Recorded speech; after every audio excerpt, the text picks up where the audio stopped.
নমস্কার, স্কিল বাংলা চ্যানেলে আপনাদের সকলকে স্বাগত জানাই।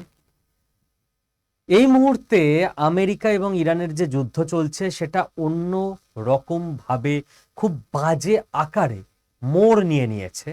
কেন বলছি এ কথা? বলছি দুটো ঘটনার প্রেক্ষিতে।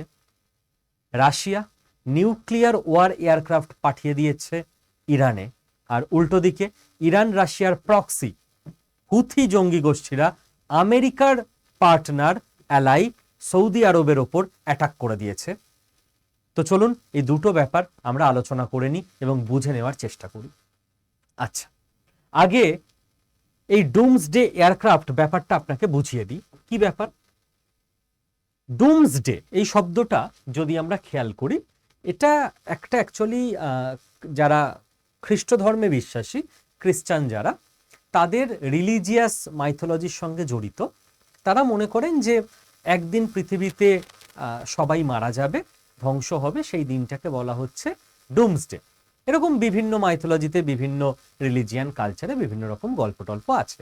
আমাদের যেরকম ভারতীয় মাইথোলজিতে কল্কি অবতারের ব্যাপার আছে না, পৃথিবী সব ধ্বংস হয়ে যাবে ইত্যাদি। তো মাইথোলজি বা রিলিজিয়ানের দিকে যাওয়া তো আমাদের কাজ নয়। তো ডুমসডে শব্দটা কোথা থেকে এসছে সেটা আমরা বুঝতে পারলাম। আজকের আধুনিক পৃথিবীতে আমরা মনে করি যে যখন নিউক্লিয়ার উইপন একদম হাত খুলে ব্যবহার করতে শুরু করবে পৃথিবীর সুপার পাওয়ারগুলো, সেই দিন পৃথিবীর ধ্বংস, এবং সেই দিনটাকে আমরা মনে করতে পারি ডুমসডে। কারণ পৃথিবীতে এত নিউক্লিয়ার উইপন তৈরি হয়ে গেছে যে পৃথিবীকে কয়েকবার আরামসে ধ্বংস করে দেওয়া যেতে পারে, গোটা পৃথিবীকে। তো ডুমসডে এয়ারক্রাফট, এবার এই এয়ারক্রাফটটা কি ব্যাপার? রাশিয়া নিজেরা একটা প্ল্যান করেছিল যে যদি এরকম হয়, আমেরিকা, ইউকে, ফ্রান্স সবাই নিউক্লিয়ার মিসাইল, নিউক্লিয়ার অ্যাটাক করছে রাশিয়ার ওপর এবং মস্কো টস্কো সব শেষ। তো সেই সময় হাতে গোনা কয়েকজন কমান্ডার, মন্ত্রী, এদেরকে নিয়ে যদি প্রেসিডেন্ট পুতিনকে বেঁচে থাকতে হয়, এই নিউক্লিয়ার অ্যাটাক থেকে, রেডিয়েশন থেকে বাঁচতে হয়, তাহলে এমন একটা এয়ারক্রাফট তৈরি করতে হবে যেটায় নিউক্লিয়ার কোনো ক্ষতি করতে পারবে না, এবং যেই এয়ারক্রাফটের মধ্যে উড়তে থাকবে প্রেসিডেন্ট পুতিন তার সঙ্গের ক্লোজ কয়েকজনকে নিয়ে, এবং সেখান থেকেও সে ইনস্ট্রাকশন দিতে পারবে, সে সিস্টেম, রাষ্ট্র চালাতে পারবে। মানে এমন অবস্থা যে সময় রাষ্ট্রনেতা নিজের দেশের মাটিতে থাকতে পারবে না, তাকে আকাশে উড়তে উড়তে দেশ চালাতে হবে। সেই মারাত্মক খারাপ সময় ডুমসডে, সেই দিনের জন্য তৈরি করা এই এয়ারক্রাফট। এই এয়ারক্রাফটকে রাশিয়া পাঠাচ্ছে ইরানে। সিগন্যাল খুব ক্লিয়ার, হঠাৎ করে একটা দেশ তার নিজের তৈরি ডুমসডে এয়ারক্রাফট অন্য একটা দেশে পাঠাবে না। রাশিয়ার কাছে নিশ্চয়ই এই ইন্টেলিজেন্স চলে এসছে যে আমেরিকা কার্পেট বম্বিং করতে শুরু করবে ইরানে, এবং Israel third wave of attack launch করবে ইরানে। তো গোটা ইরানকে বাঁচানো রাশিয়ার পক্ষেও এই মুহূর্তে সম্ভব নয়। তার কারণ রাশিয়ার মিলিটারি পুরোপুরি আটকে রয়েছে ইউক্রেন যুদ্ধে। আপনি দেখুন আজারবাইজান আর্মেনিয়ার যুদ্ধ, যেখানে সারা পৃথিবী কি ভেবেছিল, রাশিয়া আর্মেনিয়াকে আজারবাইজানের বিরুদ্ধে সাপোর্ট দেবে। আর্মেনিয়াকে কোনো সাপোর্টই দেয়নি রাশিয়া, পারেনি। ওর নিজের আর্মি আটকে রয়েছে ইউক্রেনে, তাই না? আর্মেনিয়া রাশিয়ার সঙ্গে যে ডিফেন্স প্যাক্ট, সেই প্যাক্ট থেকে রেগে মেগে সরে যাওয়ার কথা ভাবছে। তো রাশিয়ার আর্মিও ইরানে চলে এসে ইরানকে রক্ষা করবে মনে তো হয় না। এবার জিওপলিটিক্সে কখনোই মনে হওয়া অবধি সবকিছু চলে না। আমরা 90% প্রেডিক্ট করতে পারি প্যাটার্ন ডিকোড করার মাধ্যমে, বাকি 10% তো যখনও যেরকম ইচ্ছা কিছু ঘটে যেতে পারে। বাট মনে হচ্ছে রাশিয়া ইরানকে এতটুকুই সাহায্য করতে পারে যে ইসরায়েলের থার্ড অ্যাটাক ওয়েভ এবং আমেরিকার কার্পেট বম্বিংয়ে যাতে ইরানের গোটা লিডারশিপ শেষ না হয়ে যায়, যারা এই মুহূর্তে ইরানকে সামলাচ্ছে তারা যাতে বেঁচে যেতে পারে, তাদেরকে নিয়ে যাতে ডুমসডে প্লেন সেফলি অন্য কোথাও চলে যেতে পারে, এটাই হয়তো এই মুহূর্তে রাশিয়ার প্ল্যানিং, এবং সেই জন্য ইরানের লিডারশিপকে বাঁচানোর জন্য ডুমসডে এয়ারক্রাফট ইরানে পাঠিয়ে দিচ্ছে রাশিয়া। এটা যতটুকু আমার জিওপলিটিক্সের বোধ, যতটুকু আমার অভিজ্ঞতা এত বছর ধরে চর্চা করার, সেখান থেকে আমি বলছি। আচ্ছা, আমি একটু এই নিউজটা আগে দেখিয়ে দিই আপনাদেরকে। Russia sends doomsday aircraft to Iran as Middle East tensions escalate. তো all about Tupolev TU 214 PU. এই টুপোলেভ টিইউ 214 পিইউ কি? এইটা হচ্ছে এই ডুমসডে প্লেন। কারোর যদি এই ডুমসডে প্লেনটা সম্পর্কে আরও ডিটেলে জানার ইচ্ছে হয়, পড়াশোনা করার ইচ্ছে হয়, আমি সবসময় আপনাদেরকে সোর্স দেখাই, যে কেবল আমার ভিডিও কেন দেখবেন, আরও ডেপথে পড়াশোনা করুন, আরও নিজেরা জানুন, নিজেরা অথেন্টিক সোর্স থেকে জানুন। তো আপনি টাইমস অফ ইন্ডিয়া, বাকিরাও অনেক কিছুই রিপোর্ট করেছে, আপনি নর্মালি টাইমস অফ ইন্ডিয়ার এই লিঙ্কে ক্লিক করে বাড়িতে বসে গুগল থেকে এই টুপোলেভ টিইউ 214 পিইউ, যেটাই এয়ারক্রাফটটার নাম, এটাই ডুমসডে এয়ারক্রাফট অ্যাকচুয়ালি, এটা সম্পর্কে দেখে নিতে পারেন। তো সমস্ত জায়গা, নিউজ 18 থেকে শুরু করে daily pioneer, Times of India, সবাই এটাকে কভার করেছে, এবং টোটাল এর পিছনে যে হিসেব নিকেশ রয়েছে সেটা আমি আপনাকে বললাম। এবার সেকেন্ড যে কথাটায় আমরা আসবো সেটা হচ্ছে রাশিয়া কেন এই মুহূর্তে এটা করলো। দেখুন, একটা তো হচ্ছে রাশিয়ার কাছে নিজস্ব ইন্টেলিজেন্স আছেই। সেকেন্ড, ডোনাল্ড ট্রাম্প পাগলামো করতে শুরু করে দিয়েছে, আবার সবসময়ই করে। ডোনাল্ড ট্রাম্প হঠাৎ করে অ্যানাউন্স করলো যে স্ট্রেট অফ হরমুজ এবার পুরো আমেরিকা কন্ট্রোলে রাখবে, এবং ওখান দিয়ে যা জাহাজ যাবে তার উপর 20% আমরা ট্যাক্স নেব, চার্জ করব, টোল নেব। এবং ডোনাল্ড ট্রাম্প সাংবাদিক সম্মেলন করে বলছে যে এত বছর, লাস্ট 50 বছর আমেরিকা স্ট্রেট অফ হরমুজকে গার্ডিয়ান হিসেবে পাহারা দিয়েছে, আমেরিকা এর জন্য কোনো টাকা নেয়নি, এবার নেবে। দিয়ে ইরান ব্যঙ্গ করতে শুরু করে দিয়েছে যে 20% নেবেন আমরা তো অনেক কমেই ছেড়ে দেবো জাহাজ। এই সব চলছে আর কি। আমি আপনাকে দেখিয়ে দিচ্ছি। ট্রাম্পস যে now he wants fee for guarding it, বলছে আমরা পাহারা দেব স্ট্রেট অফ হরমুজকে, ট্রাম্প সব জাহাজ ঠিকভাবে যাবে, আমি 20% ফি নেব। সমস্ত paper, Times of India, India Today, BBC, Mint, NDTV সবাই কভার করেছে। Trump reinstates Iran port blockade and imposes 20% charge on cargo passing through Strait of Hormuz. এবার এই লোকটা এমন পাগলামি শুরু করেছে, আপনি দুদিন আগে বলছেন স্ট্রেট অফ হরমুজ ওপেন, দুদিন পর বলছেন না ব্লক, 4 দিন আগে বলছেন strait of Hormuz international waterway, এখান থেকে ইরান টোল কালেক্ট করতে পারে না, এটা ইল্লিগাল, ইরানকে কেউ ইল্লিগাল টোল দিলে তাদের উপর আমরা অ্যাকশন নেব। 4 দিন পর বলছেন আমি 20% টোল নেব, এটা ইন্টারন্যাশনাল ওয়াটারওয়ে নয়, এখানে আমেরিকা কন্ট্রোল করবে। 2 সপ্তাহ আগে বলছে শান্তি সমঝোতা হয়ে গেছে, আর কারো কোনো সমস্যা হবে না। 2 সপ্তাহ পর বলছে সিজফায়ার আমি মানি না, আমরা এখান থেকে টাকা তুলব। ডোনাল্ড ট্রাম্পের এই ধরনের কার্যকারিতা গোটা পৃথিবীর মানুষের কাছে আমেরিকার রাষ্ট্রপতির যে স্ট্যাচার, সেখান থেকে নামিয়ে এনে একজন সার্কাসের ক্লাউনের পরিণত করেছে, এবং গোটা আমেরিকার যে বিদেশ নীতি, ফরেন পলিসি, সেটাকে হাস্যকর বানিয়ে দিয়েছে। আমেরিকার প্রেসিডেন্ট কোনো কথা বললে তার যে দাম, তার যে ওয়েট, সেটাকে নষ্ট করে দিয়েছে। সারা পৃথিবীর কেউই মনে হয় ওনার কোনো কথায় আর কিছুই বিশ্বাস করে না, যে আমেরিকার প্রেসিডেন্ট বলছে মানে বাড়ির বাচ্চার কোনো কথার থেকেও তার ভ্যালু কম, এ যা বলছে এর কোনো কথার ভিত্তি নেই, কথার দাম বলে কিছু নেই, যা মনে আসে যখন যা ইচ্ছা জাস্ট বলে দেয়। আপনি দেখুন লাস্ট 3 মাসে, তার আগে আমরা যখন ট্রেড ওয়ার নিয়ে, ট্যারিফ ওয়ার নিয়ে বলছিলাম, তখন বাকি দেশের লোকেরা বলছিল, বাংলাদেশ বা অন্য কিছু দেশের লোকেরা, হ্যাঁ আপনাদের সঙ্গে ট্যারিফ ওয়ার হচ্ছে বলে আপনারা ট্রাম্পকে এরকম বলছেন। তারপর দেখুন লাস্ট 3-3.5 মাসে ভারতের সঙ্গে তো কিছু হয়নি, সারা পৃথিবী বলছে ট্রাম্প মানে সারা আমেরিকার এত শতাব্দীর ইমেজ ধ্বংস করে দিল। এবার ট্রাম্প এমনভাবে ফেঁসে গেছে এই যুদ্ধটায় যে আমেরিকাবাসীর কাছে মুখ দেখানোর মতো ট্রাম্পের কিছু নেই। আমেরিকানদের ট্রাম্প কি বলবে যে এই যুদ্ধ থেকে কি অ্যাচিভ করলো? কিছুই তো লাস্ট অব্দি অ্যাচিভ করতে পারলো না। ইরানের প্রচুর ধ্বংস, বাট আমেরিকার কি অ্যাচিভ হয়েছে? নাথিং। নিউক্লিয়ার উইপনও ইরানের হাত থেকে পুরোপুরি কেড়ে নিতে পারেনি। আমেরিকারও প্রচুর টাকা নষ্ট হয়েছে, যেমন ইরানেরও নষ্ট হয়েছে। তো আমেরিকা মিড টার্ম ইলেকশন আসছে নভেম্বরে, তার আগে আমেরিকানদের ডোনাল্ড ট্রাম্প বোঝাতে চাইছে আমরা না এখান থেকে এই টাকা তুলবো, বুঝলেন তো, আমাদের অনেক লাভ হবে। তো এই যুদ্ধটাকে জাস্টিফাই করতে চেষ্টা করছে ডোনাল্ড ট্রাম্প, যেখান থেকে অনেক টাকা পয়সা তুলে আমেরিকার অনেক লাভ হবে। জাস্ট কাল্পনিক, মন গড়া, মিথ্যে কথা নিজের মতো করে হাওয়ায় ভাসাচ্ছে ডোনাল্ড ট্রাম্প। এবং এই যে ডোনাল্ড ট্রাম্পের হরমুজ নিয়ে আগ্রাসী হয়ে যাওয়া, এটা থেকে রাশিয়ার কাছে সংকেত আরো স্পষ্ট যে এবার যে কোনো কিছু করতে পারে, কারণ এর দেশে ইলেকশন আসছে, এবার একে মরিয়া হয়ে যেতেই হবে। এবং এই মরিয়া হয়ে যখন মারাত্মক অ্যাটাকটা করবে ইরানের ওপর, সেই সময় ইরানের লিডারশিপকে যাতে রাশিয়া বাঁচিয়ে নিতে পারে, তার জন্য Tupolev nuclear war aircraft Russia ইরানে আগে ভাগে পাঠিয়ে রাখছে। এবং ডোনাল্ড ট্রাম্পের এই ধরনের কাণ্ড কারখানার ফল পড়ছে শেয়ার মার্কেটে।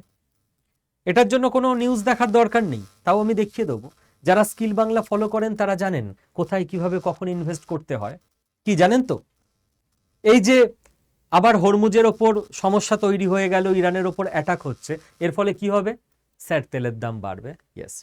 তার ফলে কি হবে? স্যার স্টক মার্কেট ডাউন হবে, ইয়েস। তার ফলে কোথায় ইনভেস্ট করতে হবে? স্যার জেনারেলি এই সময় মেটালের দাম, সোনা, রূপো, তামা, এর দামগুলো বাড়তে থাকে, কারণ সোনা, রূপো, তামা, মেটালগুলো সেগুলো সেফ ইনভেস্টমেন্ট হিসেবে ধরা হয়। তো যারা জিওপলিটিক্স বোঝেন তারা জাস্ট জিওপলিটিক্যাল নলেজ দিয়ে কোন সময় কোথা থেকে টাকা বের করে নিতে হবে, কোন সময় কোথায় টাকা ইনজেক্ট করতে হবে, এইটা করেই ফুলে ফেপে উঠতে পারেন। এই জন্য জিওপলিটিক্স এতটা ইম্পর্টেন্ট। হ্যাঁ, স্টক মার্কেটের নলেজ নিতে হবে, যারা স্টক মার্কেট কোর্সে পড়াশোনা করছেন তাদের সেই নলেজ তো হচ্ছেই, সেই ব্যাপারে আমার নতুন করে কিছু বলার নেই। শেয়ার মার্কেটের আমি দেখিয়ে দিচ্ছি, এটা কমন সেন্স, দেখানোর কিছু নেই। World stocks dip as oil rises after Trump's Hormuz levy threat. Trump যেই হরমুজে 20% ট্যাক্স নেবে থ্রেট দিল, সঙ্গে সঙ্গে অয়েল প্রাইস উঠে গেল, সঙ্গে সঙ্গে স্টক মার্কেট নেমে গেল। পুরো ফর্মুলা সাজানো, রাইট?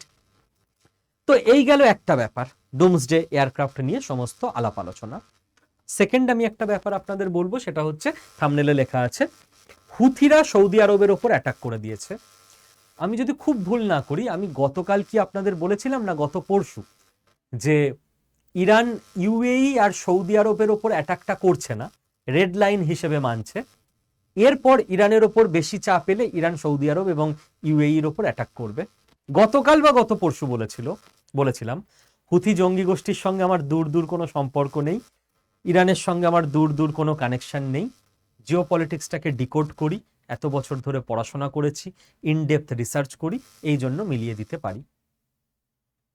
যারা গতকাল বা গত পরশুর ওই ভিডিওটা শুনেছিলেন তাদের মনে থাকবে।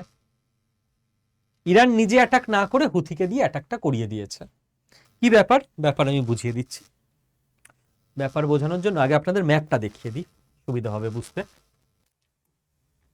এটা হচ্ছে মিডল ইস্টের ম্যাপ, ঠিক আছে? তুর্কি, ইরান, সৌদি আরব, ইয়েমেন, ইজিপ্ট, সুদান, সিরিয়া, এই সমস্ত দেশ। আর এর মধ্যে ইসরায়েল কোথায়? মিডল ইস্টে। ইসরায়েল হচ্ছে এই ছোট্ট দেশটা, এইটুকু দেশ। এই তুর্কি থেকে, সিরিয়া থেকে, আরব থেকে, ইজিপ্ট থেকে, ইয়েমেন থেকে, ইরান থেকে, ইরাক থেকে সব কাঁপিয়ে রেখে দিয়েছে। এইটুকু দেশ, ম্যাপে দেখা যায় না এদের পাশে একে। এইটা, এই ছোট্ট এইটা। তো বেশি জায়গা লাগবে, বেশি জনসংখ্যা লাগবে না, কোয়ালিটি লাগবে, কাঁপিয়ে রেখে দেওয়া যায়, যেরকম ইসরায়েল করেছে। ইসরায়েল ভালো করছে খারাপ করছে আমি সেদিকে বলছি না, ঠিক আছে? আমি ওদের কোয়ালিটিটার প্রশংসা করছি। যাই হোক, জিনিসটা একটু বুঝে নিই আমরা। এইটা হচ্ছে ইয়েমেন দেশ, হ্যাঁ আমি একটু বড় করব। এইটা হচ্ছে ইয়েমেন দেশ। এই ইয়েমেন দেশে এই মোটামুটি মাঝখান থেকে যদি আমি দু টুকরো করি না, ছোট টুকরোটা এই সানা যেদিকে লেখা রয়েছে, সানা হচ্ছে ইয়েমেনের রাজধানী। এই জায়গাটা হুথি জঙ্গি গোষ্ঠীর দখলে রয়েছে। এবার ওরা নিজেদের জঙ্গি বলে না, ওরা বলে যে আমাদের আন্ডারেই দেশ থাকা উচিত, আমরা আসল দেশভক্ত। এবার মেন ব্যাপার হচ্ছে এই দিকে না থাকে শিয়া ফলোয়াররা, ইসলাম ধর্মের মধ্যে শিয়া সুন্নি আছে, তো শিয়া ফলোয়াররা থাকে এই দিকে, আর এদের দেশের বেশিরভাগ মেন অংশটায় থাকে সুন্নি ফলোয়াররা। এইবার শিয়া সুন্নিদের মধ্যে মারাত্মক মারামারি, কারা দেশের দখল নেবে, কারা প্রধানমন্ত্রী প্রেসিডেন্ট হবে, আর্মি কাদের দখলে থাকবে, টাকা কাদের দখলে থাকবে ইত্যাদি। এই মারামারি করতে করতে যারা শিয়া ছিল, যারা বিদ্রোহ করেছিল সরকারের এগেনস্টে, তারা এই ক্যাপিটাল সানা দখল করে নেয় এবং এই পুরো এলাকা দখল করে নেয়। প্রেসিডেন্টকে এখান থেকে পালাতে হয়। সেই সময় সৌদি আরব দেখছে এরা সুন্নি, যে ভাই আমার পাশের দেশ যদি শিয়া হয়ে যায়, এতটা বর্ডার আছে এদের সঙ্গে, এবার তো আমাদের সঙ্গে ঝামেলা লাগবে। তো সৌদি আরব সঙ্গে সঙ্গে ইয়েমেনের যে সরকার, যারা মানে অফিসিয়ালি ইলেক্টেড সরকার, যাদের মধ্যে সুন্নি জনসংখ্যা বেশি, তাদের সঙ্গে ডিল করে নেয়, ভাই তোমাদের আমরা বাঁচাবো। তো সেই থেকে ইয়েমেনের যে সরকার, সেই সরকারকে মূলত রক্ষা করে সৌদি আরব। সৌদি আরবই টাকা পয়সা দেয়, সব রকম সাপোর্ট দেয়, এবং এই যে সরকার, যেটা এই সরকারকেই আন্তর্জাতিকভাবে মানা হয় যে এরাই ইয়েমেনের প্রকৃত শাসক। বাট এই জায়গাটা এটা হুথিদের আন্ডারে কন্ট্রোলে আছে অ্যাকচুয়ালি, যারা শিয়া ফলোয়ার, এবং এদেরকে অফিসিয়ালি রিকগনিশন সারা পৃথিবীর তরফ থেকে দেওয়া হয় না। এবার এরা হচ্ছে শিয়া। শিয়া আর কারা? শিয়া হচ্ছে ইরান, তাই তো? তো ইরান সাপোর্ট করবে হুথিদের, আর আরব সাপোর্ট করবে ইয়েমেনের বাকি সুন্নিদের। তো ইরান কি করে? ইরান টাকা পয়সা দিয়ে না, মিসাইল থেকে শুরু করে বাকি সব কিছু এই হুথিদের কাছে রিজার্ভ করে। শিয়া শিয়া একটা ফিলিং আছে, আর ইরানের যেটা মেন ধান্দা, যে তোমাদের আমরা টাকা পয়সা দেবো, তোমরাও ভালো থাকো, বিদ্রোহ আরো বাড়াও, আর তোমরা এই অস্ত্রশস্ত্রগুলো এইখান দিয়ে জলপথে এইখান দিয়ে পাঠিয়ে দেবে, এই রেড সি দিয়ে তোমরা পাঠিয়ে দেবে এইখানে ইসরায়েলের পাশে থাকা জাস্ট গাজা স্ট্রিপে, প্যালেস্টাইনে, এবং এইখান দিয়ে পাঠিয়ে দেবে হচ্ছে লেবাননে হেজবোল্লার কাছে। তো ইরান মিসাইল বানায়, টাকা পয়সা মিসাইল এখান দিয়ে নিয়ে আসে হচ্ছে, এর যেহেতু সমুদ্রে কানেক্ট হয়ে যাচ্ছে হুথিরা, তো সমুদ্রের অ্যাক্সেস পেয়ে যাচ্ছে হুথিদের কাছে, হুথিরা আবার পৌঁছে দেয় এখানে হামাস এবং হেজবোল্লার কাছে। ইরানকে আবার টাকা পয়সা দিয়ে সাপোর্ট করে রাশিয়া। তো এই হচ্ছে টোটাল নেক্সাস। এইবার ইরান থেকে ফ্লাইটে করে কিছু হুথি নেতা এরা সানা এয়ারপোর্টে নামছিল। কেন ইরান থেকে ফ্লাইটে করে ফিরছে? কারণ এরা গেছিল আয়াতুল্লাহ আলী খামেনেইয়ের যে শেষকৃত্য, সেই অনুষ্ঠানে যোগ দিতে। যখন ইয়েমেনের সরকারের কাছে খবর চলে আসে, আরে ইরান থেকে ফ্লাইটে করে এদের হুথিদের নেতারা ফিরছে, তো ইয়েমেন সঙ্গে সঙ্গে করে কি, সানা এয়ারপোর্টের ল্যান্ড যেটা রানওয়েতে বম্বিং করতে শুরু করে, যে প্লেন নামতেই দেব না, যে এই নেতাগুলো আবার নামবে এখানে, একবার দেশের বাইরে বেরিয়েছে, দেশের বাইরেই থাক। তো এরা অনেক কষ্টে এর পাশে নিয়ে গিয়ে একটা এয়ারপোর্টে নামায়, এখানে নামতে পারে না। এরপরে এরা এখান থেকে এই হুথিরা অ্যাটাক করতে শুরু করে দেয় আরবে। আরব ছিলই না এর মধ্যে। হুথিদের যুক্তি হচ্ছে যে ইয়েমেন সরকার যাই করুক না কেন, সেটা সৌদি আরবের নির্দেশেই করে, ইয়েমেন সরকারকে সৌদি আরবই চালায়, তো সৌদি আরবই পাক্কা বলেছে আমাদের অ্যাটাক করতে, সেই জন্য সরকার আমাদের অ্যাটাক করেছে, আমরা আরবে অ্যাটাক করব।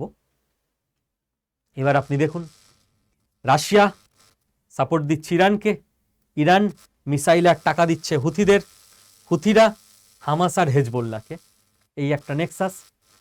উল্টো দিকে দেখুন, আমেরিকা টাকা দিচ্ছে আর সাপোর্ট দিচ্ছে আরবকে, আরব ইয়েমেনকে সাপোর্ট দিয়ে চেষ্টা করছে হুথিদের কোণঠাসা করতে, আরব হয়ে গেল এটা। আর উল্টো দিকে আমেরিকা ইসরায়েলকে টেকনোলজি দিচ্ছে, সাপোর্ট দিচ্ছে হামাস হেজবোল্লাহকে আটকানোর জন্য। তো দুটো পরিষ্কার গ্রুপ, ইসরায়েল, আমেরিকা, সৌদি আরব। সৌদি আরব আর ইসরায়েল বন্ধু নয়, আমেরিকা দুজনকে বেঁধে রাখে একসঙ্গে। আর উল্টো দিকে Russia, Iran, Houthi, Hezbollah, Hamas. তো এই গন্ডগোলের মধ্যে আরবের ওপরও অ্যাটাক শুরু হয়ে গেল। এবার এখন কোনো অ্যাটাককেই আপনি আলাদা করে দেখতে পারবেন না। হুথি অ্যাটাক করেছে মানেই ওর সঙ্গে ইরান যুক্ত, এদিকে সৌদি আরবের ওপর অ্যাটাক হয়েছে মানেই যেহেতু আমেরিকার অ্যালাই, ওর মধ্যে অটোমেটিক আমেরিকা ঢুকেই যাচ্ছে। তো দিন যত এগোচ্ছে ঝামেলা বাড়ছে, কমার কোনো জায়গা নেই। নিউজ দেখিয়ে দিচ্ছি। Houthis fire missile at Saudi Arabia, breaking years of calm. 2022-এ ইউএন একটা পিস ডিল করে দিয়েছিল এদের মধ্যে, আরব আর হুথিদের মধ্যে, যে কেউ কারোর ওপর আর অ্যাটাক করবে না। 4 বছর পর ভেঙে গেল। ভেঙে যখন গেছে একবার পিস ডিল, এবার কোন দিকে ফায়ার ছড়াবে কেউ বলতে পারে না। তো এই রকম অবস্থায় এই মুহূর্তে দাঁড়িয়ে রয়েছে মিডল ইস্টের সিনারিও। রাশিয়া ডুমসডে প্লেন পাঠাচ্ছে, তো হুথিরা অ্যাটাক করে দিচ্ছে সৌদি আরবে। যে কোনো সময় যে কোনো কিছু হতে পারে। ভাগ্যবান আমরা এমন একটা দেশে জন্মেছি যেখানে সেফ সিকিওরভাবে ইউটিউব দেখছি, নর্মাল কাজকর্ম করছি, জীবন কাটাচ্ছি। আমি ভিডিও করছি, আপনারা ভিডিও দেখছেন, বাড়িতে বসে কমেন্ট করছেন, সবাই সেফভাবে ভালো থাকুন।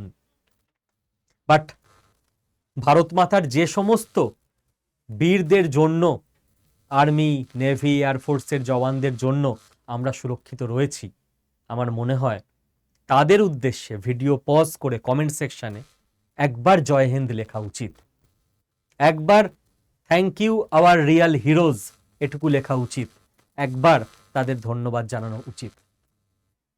লাস্ট আমি একটাই কথা বলবো, যে আমার তো সবসময় টার্গেট থাকে স্কিল বাংলা আড্ডা 24/7-এর প্রত্যেক স্টুডেন্টকে হ্যান্ড হোল্ডিং সাপোর্ট দেওয়ার। আজকে স্পোকেন ইংলিশ ক্লাস আমাদের শুরু হয়েছে। এই চ্যানেলেরই, স্কিল বাংলা চ্যানেলের পোস্ট সেকশনটা একটু দেখে নেবেন। প্রথম ক্লাসের ফিডব্যাক পোস্ট করে দিয়েছি 10টা স্ক্রিনশট, 10টার বেশি দেওয়া যায় না, না হলে আরো 10টা দিয়ে দিতাম। স্কিল বাংলা কথা বলে কোয়ালিটিতে, ফিডব্যাকে, অন্য কিছু দিয়ে নয়, সার্ভিসে। অনেকেই সকাল 11টায় ব্যস্ত থাকেন, সেই সময় লাইভ ক্লাস আমি জানি আপনাদের করা সম্ভব নয়। তারা প্লিজ প্রত্যেকে লাইভ ক্লাসের ওখানে রেকর্ড ভিডিও তো চলে এসছে, রেকর্ড ভিডিওটা দেখে নিন। এবং প্লিজ প্রত্যেকে একবার কমেন্টে জানাবেন যে কারা কারা লাইভ করতে পেরেছেন বা লাইভ করেননি, রেকর্ড দেখতে পেয়েছেন, মোটামুটি ক্লাস অ্যাক্সেস পেয়ে গেছেন, একটু জানাবেন। আর যদি আমি স্ক্রিন রেকর্ডিংও করে দিয়েছিলাম, বলেও দিয়েছি 2 দিন আগের ভিডিওতে কি করে ক্লাস দেখতে হবে, তারপরেও যদি কারো অসুবিধা থাকে, লাস্ট অবধি আমার দায়িত্ব। এটা আমাদের হেল্পলাইন নাম্বার। যদি হেল্প দরকার হয় ভর্তি হওয়ার পরে, তাহলে এই নাম্বারে ফোন করে 2 প্রেস করতে হবে। হ্যাঁ, এটার একটা টাইমিং আছে। টাইমিং হচ্ছে সকাল 9:30 থেকে শুরু করে সন্ধে 6:30 পর্যন্ত। তো কেউ যদি থেকে থাকেন যে ক্লাস অ্যাক্সেস করতে পারছেন না, বাই চান্স অ্যাপ বুঝতে পারেননি, কাল সকাল 9:30 পর ফোন করে নেবে। আর এই নাম্বারে ফোন করে 1 প্রেস করলে ভর্তি হওয়া যায়, অ্যাডমিশন হেল্পলাইন। এটার টাইমিং আপনি সন্ধ্যের দিক থেকে শুরু করে রাত 2-2:30 পর্যন্ত রাতে এদেরকে অন পাবেন। কেন স্যার এরা রাত্রিবেলা অন কেন? তাহলে সাপোর্ট টিম রাত্রিবেলা অন নেই কেন? জেনারেলি আমাদের সমস্ত ক্লাস দিনের বেলা হয়, রাত 2টোয় থোড়ি ক্লাস হয়। সেই জন্য সাপোর্ট টিমকে আমরা দিনের বেলা অ্যাক্টিভ রাখি, যে স্টুডেন্টদের ক্লাস করতে কোনো প্রবলেম হলে এই নাম্বারে ফোন করে 2 প্রেস করবে, দিনের বেলা সাপোর্ট টিম অ্যাক্টিভ। আর স্টুডেন্টরা জেনারেলি ভর্তি হয় রাতের দিকে, বাবা বা মা বাড়িতে আসার পর রাতে আলোচনা করে টাকা পেমেন্ট করে ভর্তি হয়। সেই জন্য আমরা অ্যাডমিশন হেল্পলাইন টিমকে, যাদেরকে এই নাম্বারে ফোন করে 1 প্রেস করতে হয়, এদেরকে আমরা অ্যাক্টিভ রাখি জেনারেলি বিকেল থেকে শুরু করে রাত 1:30-2 অবধি। এদের রুটিন এইভাবেই সাজায়। ঠিক আছে, তো পুরোটাই আপনাদের সঙ্গে যেহেতু শেয়ার করি স্ট্র্যাটেজিও, সেই জন্য শেয়ার করে রাখলাম। আশা করি স্পোকেন ইংলিশ ক্লাস যেমনটা শুরু হলো, পুরো কোর্স আপনাদের খুব ভালোভাবে হবে, সব ভালোভাবে চলবে। থ্যাংক ইউ, আপনারাও খুব ভালো থাকুন। এবং মিডল ইস্টের এই যে ঘটনা, যা যা আপডেট আসবে, যেভাবে যেভাবে পুরো মোড় ঘুরবে ঘটনার, আমি এই চ্যানেলে আপনাদেরকে প্রত্যেক দিন আপডেট অ্যানালিসিস সহ দিতে থাকবো। তার জন্য যারা নতুনরা আছেন চ্যানেলটাকে সাবস্ক্রাইব করে রাখবেন। থ্যাংক ইউ, ভালো থাকুন সবাই।